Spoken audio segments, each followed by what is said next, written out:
Hello everyone, welcome to Kamaraj IS academy. So இந்த வீடியோவில் வந்து பார்த்தீங்கன்னா இப்போ நடந்து முடிஞ்ச 2025 ப்ரிலிம்ஸோட என்வாயர்மெண்ட் டிஸ்கஷன் தான் பார்க்க போகிறோம். ஸோ என்வாயர்மெண்ட் ஒரு ஜென்ரல் அண்டர்ஸ்டாண்டிங் எடுத்துக்கிட்டோன்னு பார்த்தீங்கன்னா ஒவ்வொரு வருஷமும் ப்ரிலிம்ஸில் ஆவரேஜாக வந்து பார்த்தீங்கன்னா 15 to 20 கொஸ்டின்ஸ் கேட்குறாங்க. கிட்டத்தட்ட one of the highest weightage subject அப்படின்னு சொல்லலாம். புரியுதுங்களா? ஸோ என்வாயர்மெண்ட் அப்படிங்கிறது இந்தியன் ஃபாரஸ்ட் சர்வீஸும் மெயின்ஸில் இன்டெகிரேட்டடாக இருக்கிறனால, இந்தியன் ஃபாரஸ்ட் சர்வீஸ்க்கும் சிவில் சர்வீசஸ்க்கும் ஒரே எக்ஸாம் இருக்கிறனால வந்து பார்த்தீங்கன்னா என்வாயர்மெண்ட்கான வெயிட்டேஜ் வந்துட்டு யூபிஎஸ்சியில் என்றைக்குமே குறையிறது கிடையாது. ஓகே, ஸோ அதை தாண்டி வந்து பார்த்தீங்கன்னா என்வாயர்மெண்ட் ஆஸ் அ சப்ஜெக்ட்னு எடுக்கும்போது நம்ம சுற்றி நடக்கிற விஷயங்கள் அதில் இருக்க ஒரு ஜென்ரல் அவேர்னஸ் வச்சே வந்து பார்த்தீங்கன்னா மோஸ்ட் ஆஃப் த கொஸ்டின்ஸை சால்வ் பண்ணுற மாதிரி இருந்தது.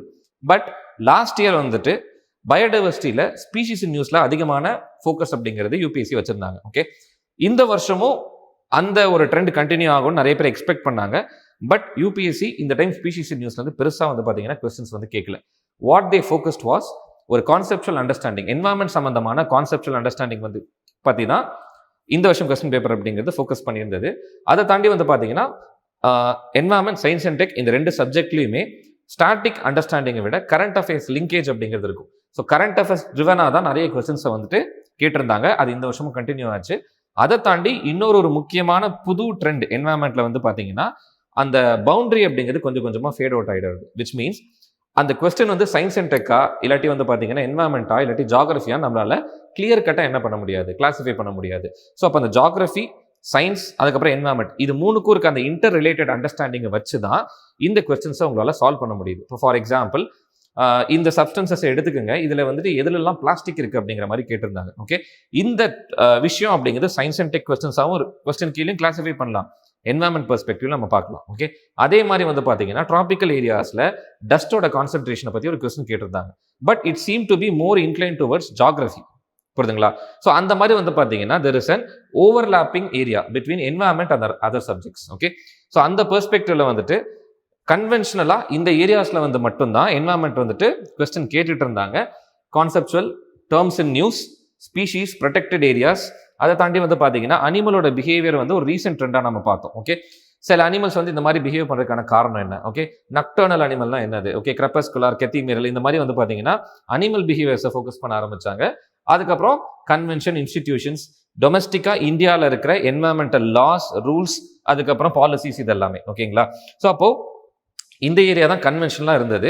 பட் இந்த டைம் அப்படிங்கிறது வந்து பார்த்தீங்கன்னா it was more concepts oriented. Okay, species news வந்து பார்த்தீங்கன்னா இந்த வருஷம் வந்துட்டு we only saw one question, peacock டொராண்டோல வந்து பற்றி கேட்டிருந்தாங்க. ஓகேங்களா? ஸோ அப்போ அக்ரிகல்ச்சர்ல இருந்து கொஸ்டின் ரொம்ப கம்மி அப்படிங்கிற மாதிரி நம்ம சொல்லலாம். ஸோ முக்கியமான ட்ரெண்டாக நம்ம நோட் பண்ணுறது, நம்ம ப்ரீவியஸ் ஸ்லைடில் சொன்ன மாதிரி சப்ஜெக்ட்டுக்கு இடையில இருக்க ஓவர்லாப் அப்படிங்கிறது அதிகமாக இருக்கு. Okay, so with this understanding let us get into the discussion. So first question என்ன கேட்டிருந்தாங்கன்னு வந்து பார்த்தீங்கன்னா, studies indicate that carbon dioxide emissions from cement industry account for more than 5% of global emission. Okay, so இது வந்து out of the blue நம்மளுக்கு வந்து இந்த statistics வந்துட்டு ஜென்ரலாக தெரியாது. ஓகேங்களா? பட் இந்த கொஸ்டினை நான் வந்து கொஞ்சம் கஷ்டமான கொஸ்டின் தான் கேட்டகரைஸ் பண்ணுவேன். பிகாஸ் சிமெண்ட் மேனுஃபேக்சரிங் ப்ராசஸோட அண்டர்ஸ்டாண்டிங் இல்லாமல் இந்த கொஸ்டினை ஆன்சர் பண்ணுறது கொஞ்சம் கஷ்டம். பிகாஸ் சிமெண்ட்ல வந்து ரெண்டு முக்கியமான காம்போனன்ட்ஸ் இருக்கும். ஒன்று வந்து பார்த்தீங்கன்னா லைம்ஸ்டோன் யூஸ் பண்ணுவாங்க, அதுக்கப்புறம் சிலிக்கா பியரிங் கிளே யூஸ் பண்ணுவாங்க. புரியுதுங்களா? இந்த சிலிக்கா பியரிங் கிளே யூஸ் பண்றது தான் கிளிங்கர்ஸா வந்து கிளிங்கர் ப்ரொடக்ஷன் அப்படின்னு சொல்லுவோம். அந்த சாலிடான ஒரு மாஸ் ப்ரொடியூஸ் ஆகும் சிமெண்ட் மேனுஃபேக்சரிங் ப்ராசஸ்ல. அதை வந்து ஜிப்சம் கூட வச்சு அரைச்சதுக்கு அப்புறம் தான் ஃபைனலாக அந்த பைண்டிங் ப்ராடக்ட் சிமெண்ட் அப்படிங்கிறது நம்மளுக்கு கிடைக்கும். அப்போ இந்த சிலிக்கா பியரிங் கிளே வந்து மிக்ஸ் பண்ணும்போது உங்களுக்கு என்ன ஆகும் அப்படின்னா அந்த அலுமினியம், சிலிக்கா, இந்த காம்போனன்ட்ஸ் வந்து உள்ள ஆட் ஆகும். புரியுதுங்களா? இது வந்துட்டு என்ன ஆகும்னா உங்களுக்கு எந்த விதத்துலையும் கார்பன் டை ஆக்சைடை ரிலீஸ் பண்ணாது. பட் ஆனால் லைம்ஸ்டோனை நீங்கள் வந்துட்டு லைமாக கன்வெர்ட் பண்ணும்போது, அதாவது கால்சியம் கார்பனேட்டை கால்சியம் ஆக்சைடாக கன்வெர்ட் பண்ணும்போது ஆப்வியஸ்லி கார்பன் டை ஆக்சைடு உங்களுக்கு என்ன ஆகும், இந்த ஸ்டெப்பில் வந்து ரிலீஸ் ஆகும். புரியுதுங்களா? அப்போ சிமெண்ட் மேனுஃபேக்சரிங் ப்ராசஸில் சிலிக்கா பியரிங் கிளே அப்படிங்கும் போது இந்த இடத்துல உங்களுக்கு கார்பனுக்கான ஃபோக்கஸ் பெருசாக கிடையாது. ஓகேங்களா? இந்த ஜென்ரல் அப்ரோச் இருந்தால் கூட இந்த கொஸ்டினை சால்வ் பண்ணியிருக்கலாம். பட் ஸ்டில் இது வந்துட்டு உங்களுக்கு என்னது, இந்த ஸ்டேட்மெண்ட்டை எக்ஸ்பிளைன் பண்ணாது. புரியுதுங்களா? வாட் ஜென்ரல் அண்டர்ஸ்டாண்டிங் இஸ், இந்த மூணு ஸ்டேட்மெண்ட்டுமே கரெக்ட் உங்களுக்கு. Okay, so first statement correct. Second வந்து பார்த்தீங்கன்னா செகண்ட் ஸ்டேட்மெண்ட்டும் கரெக்ட், சிலிக்கா பியரிங் கிளேவை நம்ம யூஸ் பண்ண தான் செய்வோம். அண்ட் தேர்ட் ஸ்டேட்மெண்ட் கால்சியம் லைம்ஸ்டோனையும் நம்ம யூஸ் பண்ண தான் செய்வோம். ஆனால் கார்பன் டை ஆக்சைடு ரிலீஸ் பண்ணுறது இந்த ஸ்டேஜில் தான். கால்சியம் கார்பனேட்டை கால்சியம் ஆக்சைடாக கன்வெர்ட் பண்ணும்போது உங்களுக்கு பை ப்ராடக்டாக கார்பன் டை ஆக்சைடு ரிலீஸ் ஆகும். அந்த கார்பன் டை ஆக்சைடு அட்மாஸ்பியருக்கு போகிறனால தான் சிமெண்ட் இண்டஸ்ட்ரியிலேருந்து உங்களுக்கு என்ன ஆகுது, கார்பன் எமிஷன் அப்படிங்கிறது அதிகமாகுது. புரியுதுங்களா? அப்போது இந்த தேர்ட் ஸ்டேட்மெண்ட் தான் ஃபர்ஸ்ட் ஸ்டேட்மெண்ட்டில் எக்ஸ்பிளைன் பண்ணுது, செகண்ட் ஸ்டேட்மெண்ட் எக்ஸ்பிளைன் பண்ணுறது கிடையாது. மற்றபடி 3 ஸ்டேட்மெண்ட்டுமே நம்ம கரெக்ட். ஸோ ஆன்சர் வந்து பார்த்தீங்கன்னா B. Both statement 2 and 3 are correct, but only one of them explains statement 1. So third statement explains statement 1. Okay, and next one at UNCOP. So COP28 பத்தி கேட்டிருந்தாங்க. COP28 வந்து பாத்தீங்கன்னா இந்தியா வந்துட்டு declaration on climate and ஹெல்த்தை பத்தி அந்த declaration வந்து sign பண்ணல அப்படிங்கிற மாதிரி சொல்லியிருக்காங்க. புரியுதுங்களா? பட் ஒரு ஜென்ரல் அண்டர்ஸ்டாண்டிங் ஆஃப் COP என்னன்னு பார்த்தீங்கன்னா, மோஸ்டா ஒரு பைண்டிங் அக்ரிமெண்ட் அவங்க எடுத்துட்டு வராங்க அப்படின்னா உங்களுக்கு கண்டிப்பாக அதை தெரிஞ்சிருக்கும்.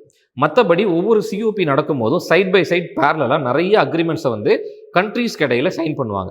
நீங்கள் கிளியர் கட்டாக ப்ரிப்பேர் பண்ணியிருந்தீங்கன்னா இந்த அண்டர்ஸ்டாண்டிங் உங்களுக்கு இருந்திருக்கும். என்வாயன்மெண்ட்டில் மோஸ்ட் ஆஃப் த கன்வென்ஷன்ஸை every year or every 2 years once வந்து பார்த்தீங்கன்னா கண்ட்ரிஸ் மீட் பண்ணும்போது they will undergo several deliberation, several agreements will be signed. இது எல்லாமே இருக்க தான் செய்யுது.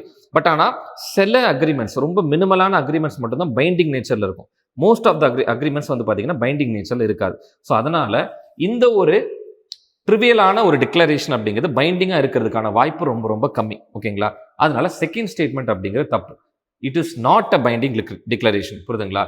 இஃப் தேர்ட் ஸ்டேட்மெண்ட் என்ன சொல்கிறாங்கன்னா, இந்தியா ஏன் சைன் பண்ணல அப்படிங்கிறதுக்கான one of the reason, India health sector is decarbonised, the resilience of its health care system may be compromised. புரியுதுங்களா? இப்போதான் கொஞ்சம் கொஞ்சமாக சோஷியல் செக்டாரில் ஹெல்த் சம்பந்தமான விஷயங்களை இந்தியா கொஞ்சம் கொஞ்சமாக டெவலப் பண்ணிட்டு இருக்கு. ஸோ இப்போ இந்த டைமில் வந்து ஹெல்த்தை வந்து நம்ம டெவலப் பண்ணிட்டு இருக்க ஃபேஸில் நீங்கள் கார்பனை வந்து கம்மி பண்ணுற மாதிரி ஹெல்த்தை டெவலப் பண்ணுங்க அப்படின்னு சொல்லும்போது, இப்போ ஃபார் எக்ஸாம்பிள் வேக்சினேஷன் ஸ்டோரேஜ்னு எடுத்துக்கோங்களேன். வேக்சினேஷன் நீங்கள் வேக்சின்ஸை ஸ்டோர் பண்ணணும் அப்படின்னா இந்த ரெஃப்ரிஜரன்ட் சிஸ்டம் அப்படிங்கிறது ரொம்ப ரொம்ப இம்பார்ட்டன்ட். ரெஃப்ரிஜரன்ட் சிஸ்டம் நீங்கள் யூஸ் பண்ணும்போது obviously it will release carbon di oxide. Okay, but நம்மளுக்கு இப்போ கார்பன் டை ஆக்சைடு ரிலீஸ் ஆகிறது முக்கியமா இல்லாட்டி வேக்சின்ஸை ஸ்டோர் பண்ணுறது முக்கியமா அப்படின்னு பார்க்கும்போது வேக்சின் ஸ்டோரேஜ் அப்படிங்கிறத முக்கியம். இப்போ ஹெல்த்னால ரிலீஸ் ஆகிற கார்பனை நம்ம கண்ட்ரோல் பண்றது அப்படிங்கிறது இந்தியாவோட ப்ரையாரிட்டி கிடையாது. அந்த ரீசன்னால இந்தியா சைன் பண்ணாம இதை தவிர்த்துட்டாங்க. ஓகேங்களா? ஸோ அப்போ இதுலயுமே செகண்ட் ஸ்டேட்மெண்ட் அப்படிங்கிறது தப்பு. ஓகேங்களா? So first statement correct, third statement correct. So one of the statement explains statement 1. அப்போ இதுலயுமே ஆன்சர் வந்து பார்த்தீங்கன்னா போத் கிடையாது, sorry, only one of the statement 2 and 3 is correct and that explains statement 1. புரியுதுங்களா? So statement 3 அப்படிங்கிறது statement 1 explain பண்ணுது. ஆனால் second statement அப்படிங்கிறது தப்பு, because this declaration is not binding. Okay, and third one very very important. Carbon மார்க்கெட்டை பற்றி நம்மளுக்கு ஒரு ஜென்ரல் அண்டர்ஸ்டாண்டிங் இருக்கும். இருந்தாலுமே நம்ம வந்து we don't get into the details of the origin, the frameworks in which these things are spoken. Okay, so அப்போ Paris அக்ரிமெண்ட்ல இந்த ஆர்டிகல் 6 அப்படிங்கிறதா வந்து பார்த்தீங்கன்னா கார்பன் மார்க்கெட்ஸை பற்றி பேசுறது. ஓகேங்களா? ஸோ 2 கண்ட்ரீஸ் நடுவில் கார்பன் கிரெடிட் அப்படி அவங்க எப்படி எக்ஸ்சேஞ்ச் பண்ணிக்கிறாங்க, அதுக்கான ஃப்ரேம் ஒர்க் என்னது, மார்க்கெட் அல்லாமல் கூட கார்பன் என்ன சொல்றது செக்வெஸ்டரிங் ஸ்ட்ராட்டஜிஸ் அவங்க எப்படி அடாப்ட் பண்ணலாம், இதை எல்லாத்த பற்றியும் ஆர்டிகல் 6 அப்படிங்கிறது பேசும். It empowers the countries to do so. ஓகேங்களா? இதில் 3 ஸ்டேட்மெண்ட் அப்படிங்கிறதுமே கரெக்ட். ஓகே, செகண்ட் ஸ்டேட்மெண்ட்டும் ஃபர்ஸ்ட் ஸ்டேட்மெண்ட் எக்ஸ்பிளைன் பண்ணுது, தேர்ட் ஸ்டேட்மெண்ட்டும் ஃபர்ஸ்ட் ஸ்டேட்மெண்ட் எக்ஸ்பிளைன் பண்ணுது. புரியுதுங்களா? இந்த கொஸ்டின் அப்படிங்கிறதுமே கொஞ்சம் டிஃபிகல்ட்டான கொஸ்டின். பட் ஒரு ஜென்ரல் ரீடிங்கில் நம்ம இதை பார்க்கும் போதும் இல்லாட்டி அப்ரோச் பண்ணும் போதும் வந்து பார்த்தீங்கன்னா இது வந்து இட் இஸ் வேலிட். ஓகே, எப்படி பார்த்தாலுமே இது ரெண்டுமே இந்த ஃபர்ஸ்ட் ஸ்டேட்மெண்ட் எக்ஸ்பிளைன் பண்ணுற மாதிரி தான் இருக்கு.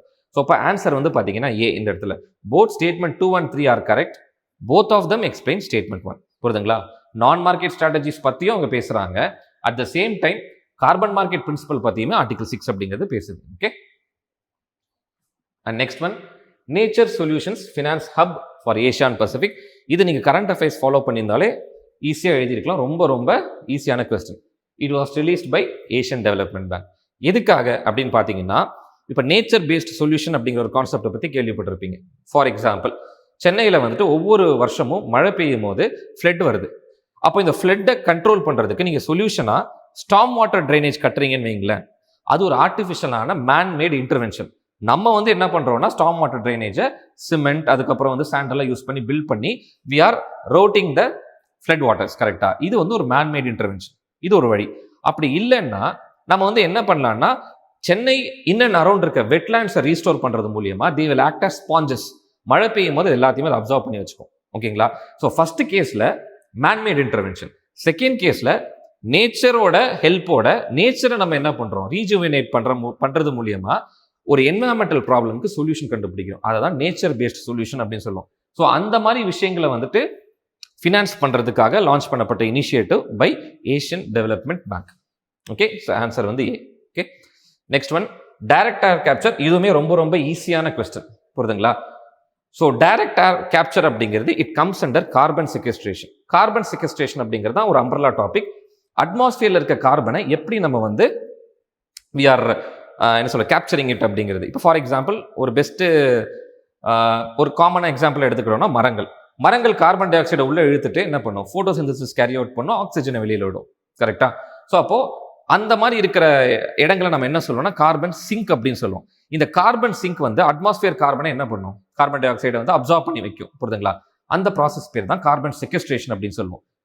இது இல்லாமல் டெக்னாலஜியோட உதவியோட நம்ம இந்த கார்பன் டை ஆக்சைடு எல்லாத்தையுமே என்ன சொல்றது கேப்சர் பண்றோம்னா அதை தான் டைரக்ட் கேப்சர் அப்படின்னு சொல்லுவோம், புரியுதுங்களா? Direct air capture, it's a way of carbon sequestration. Correct. Second one, carbon dioxide நிறைய இடங்களை நீங்க என்ன பண்றீங்க, ஒரு இன்புட்டா யூஸ் பண்றீங்க. ஃபார் எக்ஸாம்பிள் பெப்சி, கோக் எல்லாம் குடிக்கிறோம் இல்லையா, இட்ஸ் அ கார்பனேட்டட் ட்ரிங்க் அப்படின்னு சொல்லுவாங்க. அப்போ அந்த கார்பனேட்டட் ட்ரிங்க்குக்கு கார்பன் டை ஆக்சைடு அப்படிங்கிறது ஒரு முக்கியமான இன்புட்டா தானே இருக்கும். அப்போ இப்படி நீங்க கேப்சர் பண்ற கார்பன் டை ஆக்சைடை நிறைய இண்டஸ்ட்ரீஸ்லையும் நிறைய மேனுஃபேக்சரிங் யூனிட்ஸ்ல வந்து உங்களால் என்ன பண்ண முடியும், இன்புட்டா யூஸ் பண்ண முடியும். So it is a valuable approach for plastic production, food processing. Second one correct. Third one வந்து பார்த்தீங்கன்னா ஏவியேஷன் செக்டார் அப்படிங்கிறது it is considered to be one of the hardest sector to decarbonise. அவ்வளோ சீக்கிரம் அந்த aviation இண்டஸ்ட்ரியிலேருந்து வெளியே வர கார்பனை நம்ம டீகார்பனைஸ் பண்ணவே முடியாது. ஸோ அந்த ஏவியேஷன் இண்டஸ்ட்ரியில் கார்பன் டை ஆக்சைடை யூஸ் பண்ணி ஹைட்ரஜன் கூட கம்பைன் பண்ணி லோ சிந்தட்டிக் ஃபியூயல்ஸை நம்ம என்ன பண்ணுறோம், உருவாக்கிட்டு இருக்கோம். இது ஒரு ஜென்ரல் கான்செப்சுவல் அண்டர்ஸ்டாண்டிங், புரியுதுங்களா?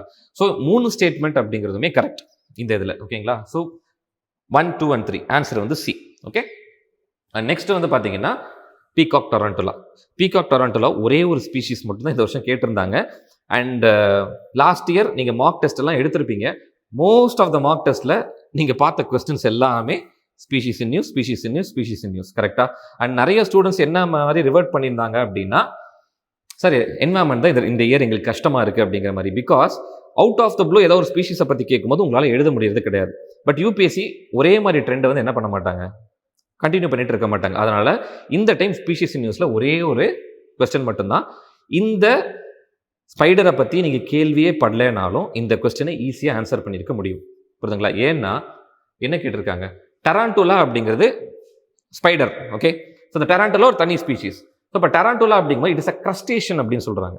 கிரஸ்டேஷன் அப்படிங்கிறது நம்ம எங்கே பார்ப்போம், மெரைன் எக்கோசிஸ்டமில் பார்ப்போம், கரெக்டாக? அப்போ அவுட் ரைட்டாக நீங்கள் ஒன்றை வந்து எலிமினேட் பண்ணிடலாம், புரியுதுங்களா? And second, it's natural habitat in India is only limited to some forest areas. Okay, so இந்த ஸ்டேட்மெண்ட்டை நம்ம வந்து மைண்டில் வச்சுப்போம். தேர்ட் ஒன் வந்து பார்த்தீங்கன்னா இன் it's natural habitat it is an arboreal species. நம்மளுக்கு பொறுத்த வரைக்கும் டராண்டோலா ஸ்பைடர்னு உங்களுக்கு ஸ்பைடர் சார்ந்த வகை அப்படின்னு தெரிஞ்சிருந்தா மோஸ்ட் ஆஃப் த ஸ்பைடர்ஸ் உங்களுக்கு என்ன பண்ணும், மரம் ஏறும், கரெக்டாக? மரத்தில் தான் உங்களுக்கு அந்த வெப்பையே வந்து பின்னி இருக்கும். அப்படி இருக்கும்போது ஆர்போரியல் அப்படின்னா என்னது, மரம் ஏறக்கூடிய உயிரினங்களை தான் நம்ம ஆர்போரியல் ஸ்பீஷீஸ் அப்படின்னு சொல்லுவோம். ஓகே, ஸோ இப்போ அந்த பெர்ஸ்பெக்டிவ்ல தேர்ட் ஸ்டேட்மெண்ட் உங்களுக்கு கரெக்ட். ஸோ ஃபர்ஸ்ட் ஒன் தப்புன்னு தெரிஞ்சிருச்சு. ஆம்னிவாரஸ்ன்னு கொடுத்துருக்காங்க. ஏதாவது ஒரு ஸ்பைடர் வந்து எதை சாப்பிட்டு பார்த்துருக்கீங்களா? கிடையாது. Most of the spiders tarantulas வந்துட்டு they are carnivorous. Okay, so அந்த பெர்ஸ்பெக்டிவ்ல ஃபர்ஸ்ட் ஒன் தப்பு அவுட் ரைட்டா. இந்த ஃபர்ஸ்ட் 2 ஸ்டேட்மெண்ட் நம்ம எலிமினேட் பண்ணிடலாம். செகண்ட் ஒன் உங்களுக்கு தெரிலனாலும் third one correct, arboreal. So நம்மளோட இன்ட்யூஷன் என்ன சொல்றோம், எல்லா ஸ்பைடருமே உங்களுக்கு மரம் ஏறும் கிட்டத்தட்ட, ஸ்பைடர் டராண்டோலாஸ் எல்லாமே. அப்போ தேர்ட் ஒன் லெஃப்ட், இது மட்டும்தான். ஸோ லாஸ்ட் ஆன்சர் வந்து டி. 2 and 3 2 ஸ்டேட்மெண்ட்டுமே உங்களுக்கு இங்கே correct. Okay, so next again பார்த்தீங்கன்னா கார்பன் டை ஆக்சைடு எமிஷன் இந்தியாவை பற்றி கேட்டிருக்காங்க. இது கொஞ்சம் ஃபேக்சுவலாக டென்ஸான இது. பட் ஆனால் ஃபர்ஸ்ட் ஒன்று பார்த்தோன்னா நீங்கள் எலிமினேட் பண்ணிடலாம். ஃபர்ஸ்ட் ஒன்று என்ன சொல்லியிருக்காங்கன்னா பெர் கேபிட்டா ஒரு மனிதன் ஓகே எவ்வளோ கார்பன் டை ஆக்சைடு இந்தியாவில் வந்துட்டு ரிலீஸ் பண்ணுறான். பெர் கேபிட்டா அப்படிங்கும்போது இண்டிவிஜுவல் ஒரு பர்சனை பற்றி குறிக்கிறது. அது வந்து வெறும் 0.5 டன் அப்படின்னு சொல்கிறாங்க. 0.5 டன் அப்படிங்கிறது ரொம்ப ரொம்ப கம்மி. ஓகே, ரீசெண்டாக ரிலீஸ் பண்ண ரிப்போர்ட் படி it is around 1.5 to 2 tons per capita. அதனால ஃபர்ஸ்ட் ஸ்டேட்மெண்ட் அப்படிங்கிறது தப்பு. ஓகேங்களா? Second one, in terms of CO2 emissions from fuel combustion India rank second. இது உங்களால் ஈஸியாக கெஸ் பண்ண முடியும். ஏன்னா ஏஷியா பசிபிக்ல ஹைலி டெவலப்ட் கண்ட்ரி நம்ம எடுத்துட்டோம்னா சைனா தான். ஃபாஸ்ட் டெவலப்பிங் கண்ட்ரின்னு எடுத்துட்டோம்னா அடுத்து இந்தியா தான். அப்போ நம்மளுக்கு முன்னாடி சைனா மட்டும் தான் இருக்கிறதுக்கான வாய்ப்புகள் அதிகம். ஏஷியா பசிபிக்னு கேட்குறாங்க. இதே குளோபல் லெவலில் கேட்டால் கூட யூஎஸ் இருக்கும், செகண்ட் சைனா இருக்கும், தேர்ட் இந்தியா இருக்கும். புரியுதுங்களா? அப்போ இந்த பெர்ஸ்பெக்டிவ்ல செகண்ட் ஸ்டேட்மெண்ட் அப்படிங்கிறது correct. Third one, electricity and heat producers are the largest source of CO2 emissions in India. புரியுதுங்களா? அப்போ ஃபர்ஸ்ட் ஸ்டேட்மெண்ட் தப்பு அப்படின்ட்டாலே உங்களுக்கு என்ன ஆகிடும்? ஆன்சர் வந்துட்டு 2 and 3. ஓகேங்களா? ஸோ அப்போ இதுதான் மேஜராக உங்களுக்கு என்னது, இந்தியாவை பற்றி கார்பன் டை ஆக்சைடு இதை பற்றி நம்ம பேசுகிறோம்னா இதுதான் ஐடியா. 2 and 3 அப்படிங்கிறது ஆன்சர். ஓகே, இது கொஞ்சம் கஷ்டமான கொஸ்டின். பிகாஸ் இதில் 5 பேருமே உங்களுக்கு தெரிஞ்சால் மட்டும்தான் உங்களால் இது வந்து ஆன்சர் பண்ண முடியும். இதில் 4th ஒன்னும் 5th ஒன்னும் தப்பு. ஓகேங்களா? உங்களுக்கு தெரியும் பப்பாயா ட்ரீ அப்படிங்கிறது இட் இஸ் அ ட்ரீ. ஷ்ரப்னு நம்ம கிளாஸிஃபை பண்ண முடியாது. என்ன சாஃப்ட் ஃபுட்னு சொல்லலாம், but it is a tree. Papaya eliminated. Mint, புதினா வந்து பார்த்தீங்கன்னா ஆனுவல் ஷ்ரப் அப்படின்னு சொல்கிறாங்க. ஷ்ரப் கிடையாது, இட் இஸ் அ பெரினியல், ஒரு ஹெர்பேஷியஸ் பெரினியல் அப்படின்னு சொல்லலாம். ஷ்ரப் கிளாசிஃபிகேஷனுக்குள்ள நம்ம சொல்ல முடியாது. பெரினியல்னு ஏன் சொல்கிறேன்னா, ஒரு புதினா வளர்றதுக்கு உங்களுக்கு 1 வருஷம் எடுக்கிறது கிடையாது. Okay, it will just in weeks it will grow. கரெக்டா? அப்போ இந்த 2 ஸ்டேட்மெண்ட் அப்படிங்கிறது தப்பு, மற்ற 3மே கரெக்ட். ஓகேங்களா? கசாவா இட்ஸ் அ உட்டி ஷ்ரப், ஜிஞ்சர் அப்படிங்கிறது ஹெர்ப் வித் சூடோஸ்டெம். இதெல்லாம் உங்களுக்கு தெரிஞ்சிருந்தா மட்டும்தான். இது அக்ரிகல்ச்சர்லேருந்து வர கொஸ்டின். ஸோ அக்ரிகல்ச்சர் ஸ்டூடெண்ட்ஸ் ஈஸியாக எழுதியிருப்பாங்க. மற்றபடி ஒரு ஜென்ரல் பேக்ரவுண்ட் இருக்க ஸ்டூடெண்ட்டுக்கு இது கொஞ்சம் கஷ்டமான கொஸ்டின். பிகாஸ் 5 பேரும் தெரிஞ்சதா மட்டும் அட்டன் பண்ண முடியும். ஆன்சர் வந்து ஒன்லி 3. ஃபர்ஸ்ட் 3 பேர் அப்படிங்கிறது தான் கரெக்ட், மற்ற 2 பேர் அப்படிங்கிறது தப்பு. Okay, and next, with reference to planet Earth, consider the following statements. ரொம்ப ஈஸியான question. What we generally assume is, சின்ன வயசுலேருந்து சொல்லி கொடுத்துருப்பாங்க, forests are considered to be the lungs of the earth அப்படிங்கிற மாதிரி. அமேசான் தான் நம்ம எர்த்தோட லங்ஸ் அப்படிங்கிற மாதிரி. பட் பாராடாக்ஸ் என்னன்னா, அமேசானில் ப்ரொடியூஸ் ஆகிற ஆக்சிஜன் அப்படிங்கிறது it will get consumed with in Amazon it self. ஏன்னா அங்கே இருக்க ஸ்பீஷீஸ் ரெஸ்பயர் பண்ணும் இல்லையா, மூச்சு விடணும். அதனால அங்கே இருக்க ஆக்சிஜன் அங்கேயும் உங்களுக்கு என்ன ஆகிடும், யூஸ் ஆகிடும். ஸோ அப்போ எங்கேருந்து சார் இவ்வளோ ஆக்சிஜன் அப்படிங்கிறது ப்ரொடியூஸ் ஆகுதுன்னா, it is from ocean ecosystem. புரியுதுங்களா? மெரைன் எக்கோசிஸ்டமில் டயாட்டம்ஸ் இருக்கும், ஃபைட்டோ பிளாங்டன்ஸ் இருக்கும், இவங்கெல்லாம் சேர்ந்து தான் அவ்வளோ அமௌண்ட் ஆஃப் ஆக்சிஜனை ரிலீஸ் பண்ணுறாங்க. புரியுதுங்களா? ஸோ ஃபர்ஸ்ட் ஸ்டேட்மெண்ட் அப்படிங்கிறது தப்பு. அதை மட்டும் எலிமினேட் பண்ணாலே உங்களுக்கு என்ன ஆயிடுது, ஒன்று ஃபர்ஸ்ட் ஸ்டேட்மெண்ட் போயிடும், ஏ போயிடும், சி போயிடும். புரியுதுங்களா? Second, marine phytoplankton and photosynthetic bacteria produce about 50% of world oxygen. இது வந்து கரெக்டான ஸ்டேட்மெண்ட். ஓகேங்களா? So second statement is correct. Third, well oxygenated surface water contains several fold of higher oxygen than in atmospheric air. இதுவுமே தப்பான statement. ஏன்னா atmospheric ஏர்ல 21% oxygen. புரியுதுங்களா? இதே 1 லிட்டர் ஆஃப் வெல் ஆக்சிஜனேட்டட் வாட்டரை எடுத்துக்கிட்டீங்க அப்படின்னா அங்கே மேக்ஸிமம் 14 மில்லிகிராம் பெர் லிட்டர் இருக்கலாம். ஓகேங்களா? 14 ppm அப்படின்னு சொல்லுவோம். இந்த 14 ppm அப்படிங்கிறது அட்மாஸ்பரிக் ஏர் கூட கம்பேர் பண்ணீங்கன்னா அதில் 21% ஆக்சிஜன் தான். ஆனால் இதே 1 லிட்டர் ஆஃப் வாட்டரில் வெறும் 14 பார்ட்ஸ் பெர் மில்லியன் தான் என்னது ஆக்சிஜன். புரியுதுங்களா?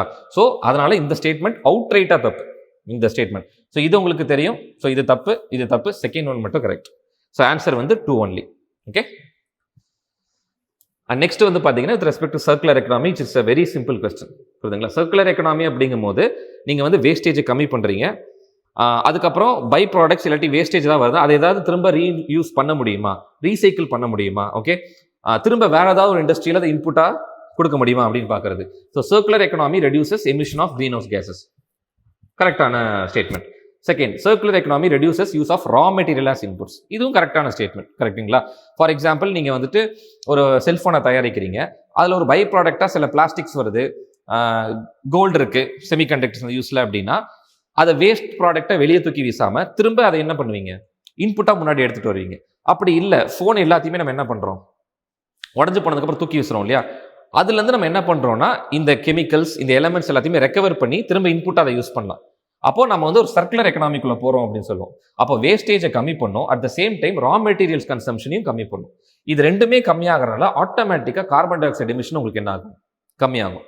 ஸோ ஆன்சர் வந்து ஏ. இந்த 2 ஸ்டேட்மெண்ட்டுமே correct. Both statement explain statement 1. புரியுதுங்களா? ஓகே.